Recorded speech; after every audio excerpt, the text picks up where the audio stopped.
Sud Radio Média, l'invité du jour. C'est Nathalie Renou qui est avec nous, la présentatrice des infos 12h45, 19h45 sur M6 le week-end, mais pas que, parce que Nathalie Renou va nous parler aujourd'hui d'un docu sur la face cachée du football. Exactement. Et la face cachée, pas la plus glorieuse. Bah non, hélas, le football, c'est un sport, je dirais, XXL de toutes les passions. On voit bien que les gens adorent, en tout cas les fans, mais ça a un revers, c'est qu'il y a énormément d'argent, énormément de passion, énormément de jalousie dans ce monde-là. Et c'est ce qu'on essaye de décrypter dans ce document. Est-ce que c'est vraiment nouveau? Parce que est-ce qu'il y a une certaine...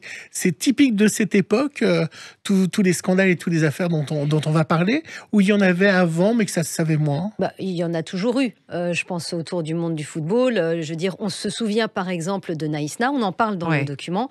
C'était en 2010, donc c'était il y a 12 ans, et il y avait eu un scandale, une rébellion des joueurs. Il y a eu le scandale Zaya, c'était il y a quelques années, et ça avait touché des joueurs de l'équipe de France.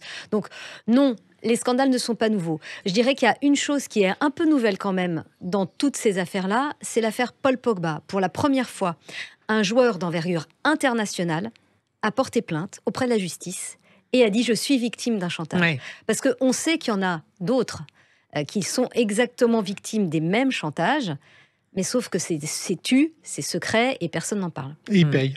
Et il paye. Exactement. Ce qu'a, je pense, longtemps fait Paul Pogba. Jusqu'au moment où là, c'est devenu trop. La menace a été trop importante, il a eu trop peur et la somme demandée était trop énorme. Donc voilà. À un moment donné, il faut savoir dire stop. Effectivement, vous parlez de Naïsna, il y a cette image incroyable de Roselyne Bachelot à l'Assemblée nationale. Oui, puisqu'on a eu la chance de voir le document. Voilà, pardon. Où on se souvient du traumatisme, je dirais national, quoi.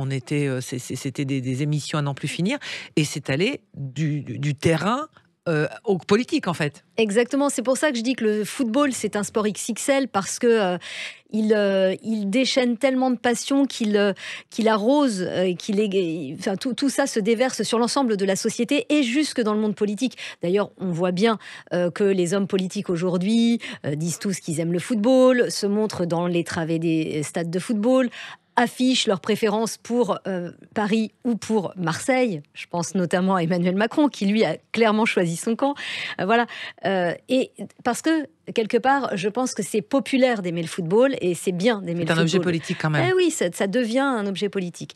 Et l'affaire Naïsna, elle a eu des répercussions politiques. Enfin, Roselyne Bachelot, à un moment donné, elle le dit très bien dans le doc. Au début, elle se dit, non, c'est une histoire de vestiaire, je ne vais pas m'immiscer là-dedans, je suis ministre des Sports, ça n'est pas mon rôle. Et en fait, elle est obligée d'y aller. Alors, il y a ce qui est intéressant dans le documentaire, c'est qu'on parle aussi d'un phénomène, on va dire, de vengeance à l'intérieur du foot féminin. Ça, c'est vraiment nouveau, qu'on s'intéresse à ça. Ce qui veut dire qu'il y a de l'argent aussi qui s'installe, et que finalement, on parle d'égalité, même sur ça, finalement, on finit par y arriver. Malheureusement. Alors, il y a quand même moins d'argent dans le football féminin. Les femmes sont quand même nettement moins payées que les garçons. Il n'y a absolument pas de comparaison possible. Mais là où c'est comparable, c'est que pour arriver à un niveau d'excellence, donc là, on parle de joueuses qui jouent au PSG, et c'est une des équipes les plus prestigieuses au niveau européen. Pour arriver là, il faut une endurance, il faut un travail de tous les instants, et donc forcément ça crée des jalousies, parce que pourquoi elle est titulaire alors que moi je suis sur le banc?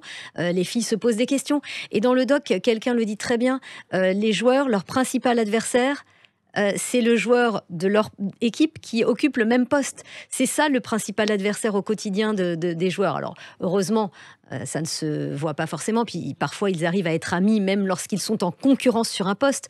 Mais c'est tellement difficile d'arriver au plus haut niveau que, voilà, on l'a vu chez les femmes, elles sont presque prêtes à tout pour pouvoir obtenir un poste. Est-ce que vous trouvez que, on va dire, le grand public, dans les débats, on est injuste avec les footballeurs ou les footballeuses? Est-ce qu'on va un peu vite en besogne sur ce qu'ils pensent, ce qu'ils disent? Ça veut dire injuste. C'est injuste. On va un peu vite en besogne dans le sens où on les juge très vite, sans savoir ce que vous dites. C'est pour arriver là où ils sont, c'est un travail important. C'est un peu le serpent qui se mord la queue, c'est-à-dire que ces gens-là gagnent énormément d'argent parce qu'ils sont très médiatisés aussi. C'est parce que c'est un système économique qui repose reposent sur leurs épaules et qui attire des joueurs, des spectateurs dans les stades, qui fait vendre des maillots.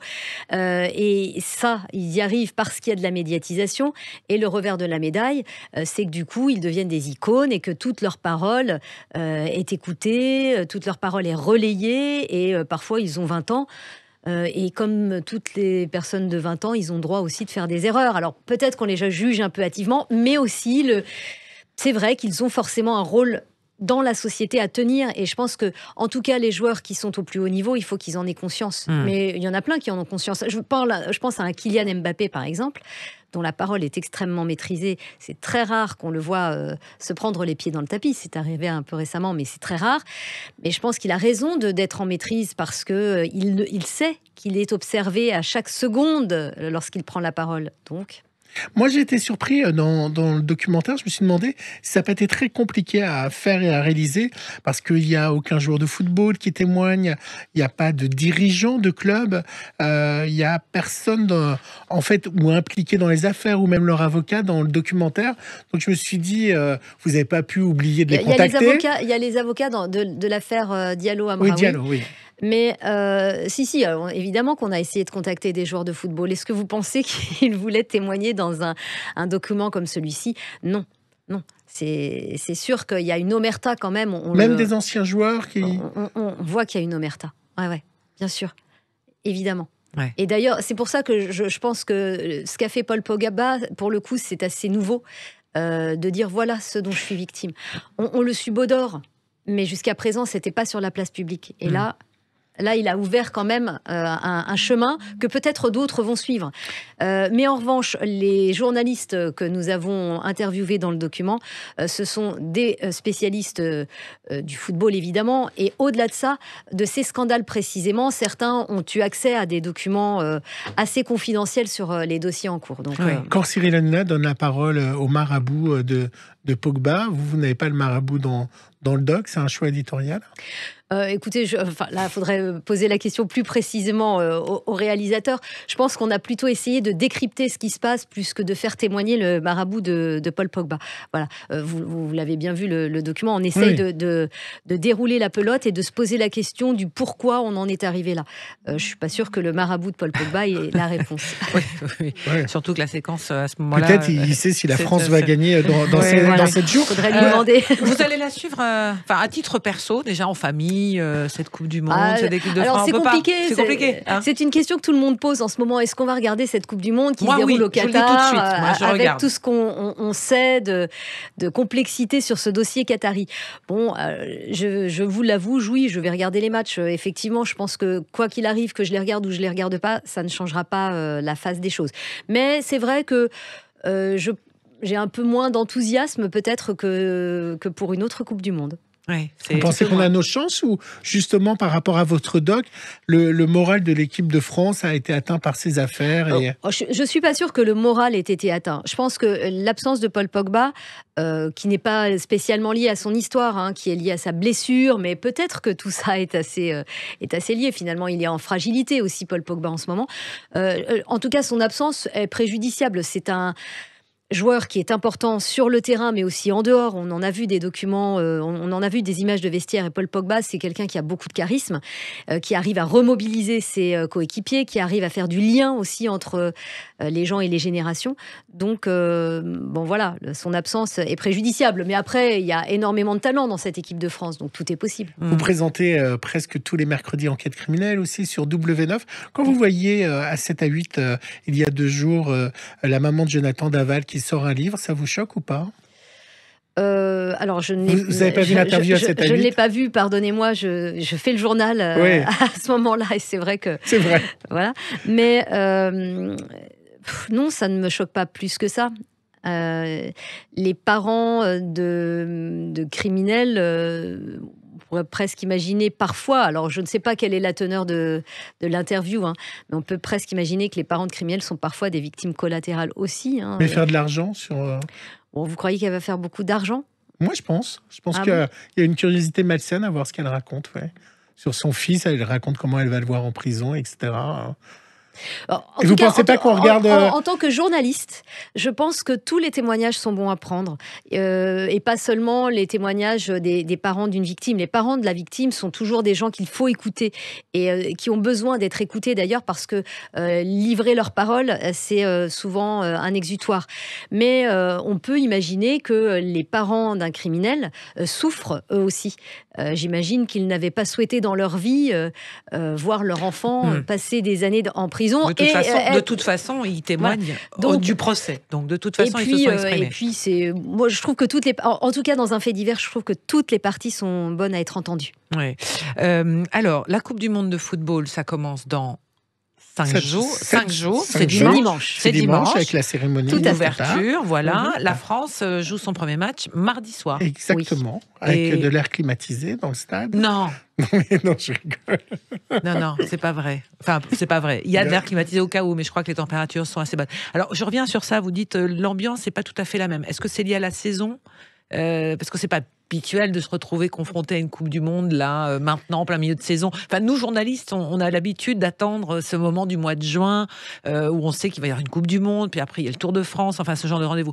Voilà, et c'est un petit bouleversement de calendrier quand même un peu. C'est sûr qu'on n'est plus tout à fait dans le rituel du il fait beau, je suis en t-shirt, je vais sur une terrasse et je vais partager au grand air un match de football. Là, ça sera pas exactement le cas. Les températures sont en train de baisser. On est tous chez nous, un peu enfermés. C'est l'hiver et c'est vrai que ça bouscule les choses. Je pense que ça bouscule d'ailleurs aussi des choses sur le plan physique pour les joueurs. On pensait qu'ils arriveraient à cette Coupe du Monde plein d'énergie puisqu'ils sont au moment du championnat où justement leur préparation physique porte ses fruits, mais finalement on voit qu'il y a énormément de blessés, c'est le cas en équipe de France, donc oui, je pense que ça va changer la donne pour tout le monde. Ouais. Bon, est-ce que c'est ça qui me fait dire que j'ai un peu moins d'enthousiasme ? Je pense que le moins d'enthousiasme, il est lié aussi à toutes les polémiques est-ce que c'est qui sont nées autour de ce rendez-vous. Est-ce que c'est pas un peu tard de s'émouvoir ? Si, c'est un peu tard pour s'émouvoir, bien entendu, mais bon, je comprends aussi les gens qui s'émeuvent malgré tout aujourd'hui. Après tout, il n'y a pas de... Ce dimanche, vous serez en short avec le maillot de France ? Ce dimanche, je serai... non, parce que figurez-vous que ce dimanche, je serai à M6 pour présenter le 1945. Et je le présente très peu en short. Ça c'est pour ça que je rarement. pose la question. Comme ce sera J'imagine que vous allez consacrer votre journal au lancement de la Coupe du Monde au Qatar dimanche. Il y a une équipe, il y a combien d'équipes ? Il y aura ça et il y a 32 équipes. Il y aura ça, mais il y aura plein d'autres choses parce que l'actualité est riche. M6 a quelqu'un sur place ? Vous avez On a une équipe, évidemment. C'est ce que je voulais dire, c'est savoir combien d'équipes vous aviez. Non, on n'a pas 32 équipes au Qatar. Il y a 32 équipes qui disputent la Coupe du Monde et on a une équipe au Qatar pour nous faire vivre l'événement. Et qu'est-ce qu'elle en pense de l'ambiance déjà sur place ? Je ne les ai pas eues encore. Non, je ne les ai pas encore eues. Mais grâce à eux, on suivra bien sûr l'aspect sportif, mais pas que. Justement, on essaiera de comprendre comment ils vont pouvoir travailler au Qatar. On sait que ça va être particulier pour les journalistes, qu'ils seront quand même géolocalisés plus ou moins par les autorités qataries. Enfin, voilà, on va voir aussi de quelle manière ils peuvent travailler. J'attends qu'ils arrivent sur place et enfin, ils sont peut-être, je sais, j'ai plus le calendrier en tête, mais oui, là, c'est sûr qu'ils y sont. Donc j'attends de savoir comment ils seront en mesure de nous fournir des reportages. C'est une édition un peu spéciale. C'est une sorte de complément d'enquête version W9. Il y aura d'autres émissions comme ça d'enquête. C'est quelque chose que vous avez envie. Que s'est-il vraiment passé ? C'est une collection qu'on a. On en a 2 ou 3 numéros par an. Donc oui, il y en aura d'autres. C'est vrai que celui-ci, il est un peu différent. En général, on décrypte un fait qui a eu lieu il y a un certain nombre d'années. Et on réinterviewe des témoins de l'époque qui... Comme Comment ? Comme la catastrophe la semaine dernière de Fukushima, exactement.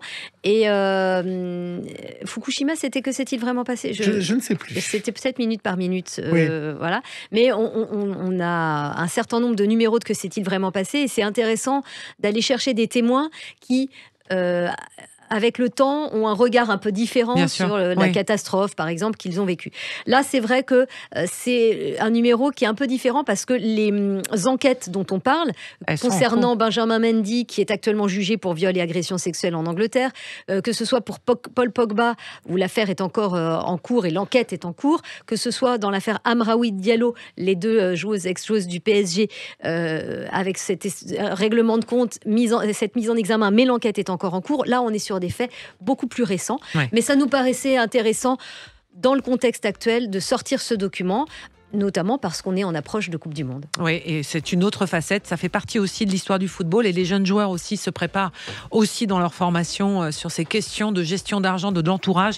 Ouais. C'est vraiment un sujet central aujourd'hui pour le monde du football. C'est un milieu où effectivement il y a tellement d'argent qu'il y a énormément de gens qui souhaitent profiter et se nourrir sur le dos de ces sportifs qui, eux, ont déjà beaucoup de pression sportive. Et on se rend compte qu'ils ont une pression sportive, mais aussi parfois une pression extrasportive. Demain, on recevra Adeline Tognetti, la prof de chant de la Star à vous chanter. Alors très mal. Donc je ne vous conseille pas de m'écouter. Ah bon? Je suis déçue. Vous regardez un peu la Star. Mais je danse par contre. Vous dansez? Voilà. J'aime bien danser, ouais. Allez, ce soir on vous retrouve Nathalie Renou sur WN à 21h05. Sexe, chantage et coups bas dans le football. Que s'est-il vraiment passé? Merci d'être venu sur Sud Radio. Merci à vous et à demain Gilles. Oui, et Jean-Jacques Bourdin maintenant. Dans un instant sur Sud Radio.